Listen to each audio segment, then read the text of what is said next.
Hello friends, ओम श्री गणेशाय नमः। जय माता दी। आप सभी का स्वागत है आपके अपने यूट्यूब चैनल पर। आप सभी को नवरात्रि की हार्दिक शुभकामनाएं। फ्रेंड्स, आज हम आपको इस वीडियो में बताने जा रहे हैं नवरात्रि के 7वें दिन माँ दुर्गा जी की 7वीं शक्ति माँ कालरात्रि जी की आराधना करने की पूजन विधि, व्रत कथा, महत्व और आज के दिन माँ को प्रसन्न करने के लिए क्या भोग लगाएं और माँ को कौन सा फूल चढ़ाएं और नवरात्रि के 7वें दिन किए जाने वाले उपायों के बारे में।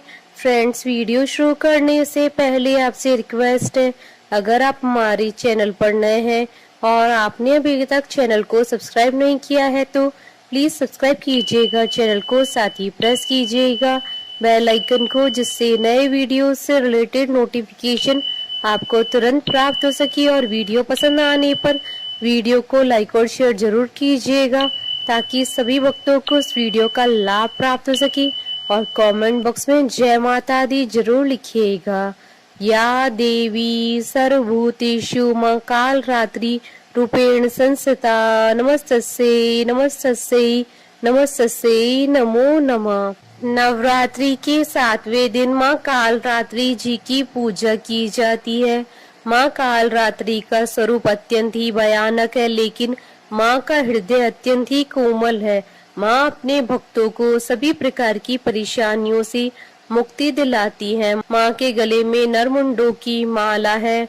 माँ दुर्गा को कालरात्रि का रूप शुंभ निशुंभ और रक्त बीज को मारने के लिए लेना पड़ा था। माँ कालरात्रि के 3 नेत्र हैं जो कि पूरी तरह आकार में गोल है।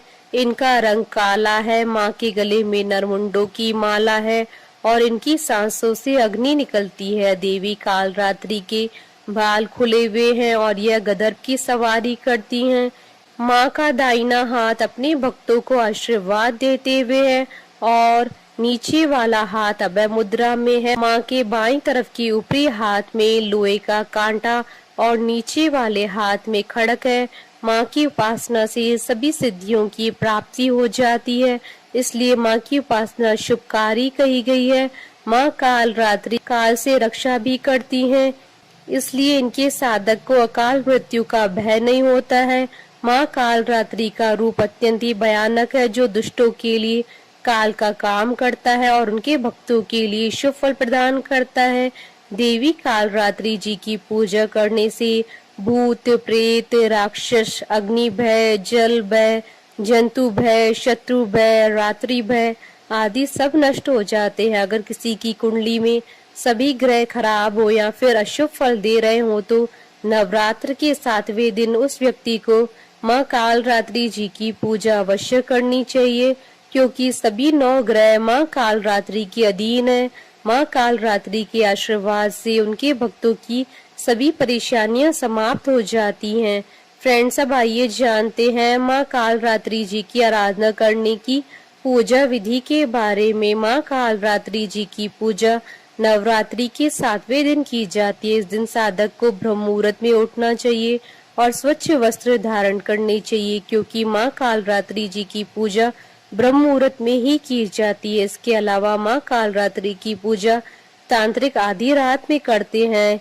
इस दिन एक साफ चौकी लें, उस पर गंगा जल छिड़ककर लाल कपड़ा बिछाएं और माँ कालरात्रि की मूर्ति या तस्वीर स्थापित करें।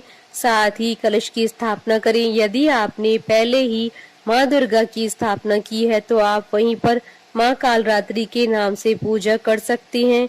इसके बाद माँ कालरात्रि को कुमकुम, लाल पुष्प, रोली चढ़ाएं। माला के रूप में माँ को नींबुओं की माला पहनाएं और उनके आगे तेल का दीपक जलाकर उनका विधिवत पूजन करें।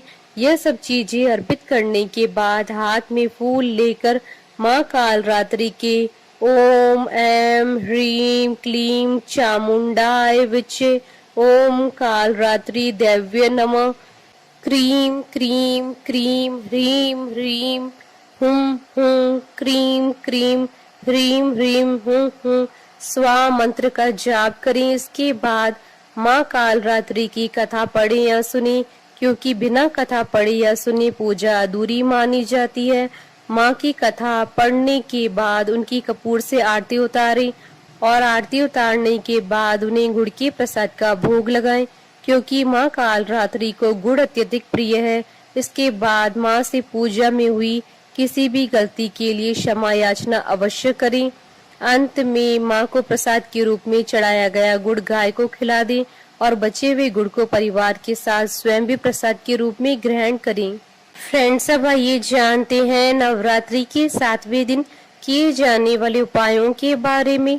अगर आपके जीवन में शनि की ढैया, साढ़े साती या शनि दशा के कारण कोई परेशानी चल रही है तो आज के दिन माँ काली को गुड़हल का फूल अर्पित करें। इसके बाद ओम क्रीम कालिकाय नमः मंत्र का जाप करें। इसके बाद शनि की शांति की प्रार्थना करें। इस उपाय को करने से आपको शनि की ढैया, साढ़े साती और बुरी दशा से मुक्ति मिल जाएगी। माँ कालरात्रि की उपासना शनि शांति का अचूक उपाय है। माँ कालरात्रि के प्रसन्न होने पर शनि से जुड़ी हर परेशानी से मुक्ति मिलने के साथ ही आपके विरोधी भी शांत हो जाएंगे। फ्रेंड्स, अब आइए प्रारंभ करें माँ कालरात्रि जी की उत्पत्ति की कथा। पौराणिक कथा के अनुसार एक बार तीनों लोकों में शुंभ, निशुंभ और रक्त बीज तीनों राक्षसों के आतंक से परेशान होकर सभी देवता भगवान शिव जी के पास समस्या के समाधान के लिए पहुँचे। भगवान शिव ने माँ आदिशक्ति से उन तीनों का संहार करके अपने भक्तों की रक्षा के लिए कहा। माता पार्वती ने उन दुष्टों के संहार के लिए माँ दुर्गा का रूप धारण कर लिया। माँ ने शुंभ और निशुंभ से युद्ध करके उनका अंत कर दिया, लेकिन जैसे ही माँ ने रक्त बीज पर प्रहार किया, उसके रक्त से अनेकों रक्त बीज उत्पन्न हो गए। यह देखकर माँ दुर्गा ने कालरात्रि का रूप धारण किया। इसके बाद माँ कालरात्रि ने रक्त बीज पर प्रहार करना शुरू कर दिया और उसके रक्त को अपने मुख में भर लिया और रक्त बीज का गला काट दिया। इस प्रकार माँ ने रक्त बीज का संहार किया। कालरात्रि को माँ काली का ही रूप माना जाता है। काली माँ इस कलयुग में प्रत्यक्ष फल देने वाली है। काली माँ, भैरव तथा हनुमान जी ऐसे देवी व देवता हैं जो शीघ्र ही जागृत होकर अपने भक्त को मनोवांछित फल देते हैं। काली के नाम व रूप अनेक है। इन्हें भद्रकाली, दक्षिण काली, मात्र काली व महाकाली भी कहा जाता है।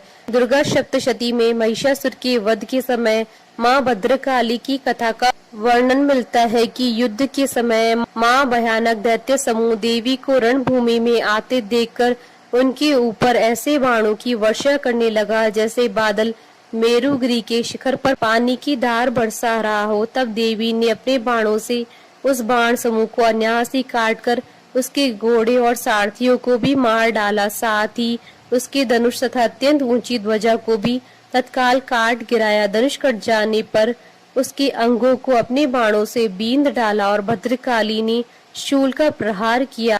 उससे राक्षस के शूल के सैकड़ों टुकड़े हो गए और वह महादैत्य प्राणों से हाथ धो बैठा। बोलिए माता कालरात्रि की जय। जयकारा माँ माईदा सच्चे दरबार की जय। हमारे साथ इस वीडियो में अंत तक बने रहने के लिए आपका धन्यवाद। ओम श्री गणेशाय नमः। जय माता दी।